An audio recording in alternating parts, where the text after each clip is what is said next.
Predstavujem si, že každá slnečnica je dievča, ktoré som kedysi opustil. Preto majú všetky také sklonené hlavy.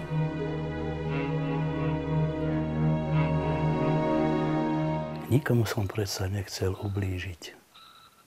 Ver mi. Rusku! Расцветали яблони и груши. Maďarsku! Fosforin något men fällen.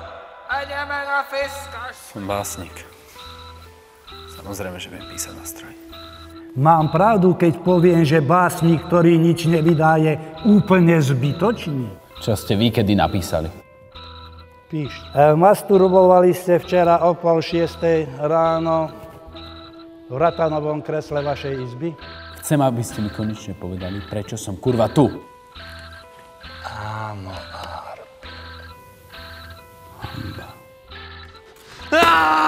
Čo si pamätám, vždy som chcel byť panic. Shakespeare bol, bude a je najväčší dramatik na svete. Je to jasné, ty čurák?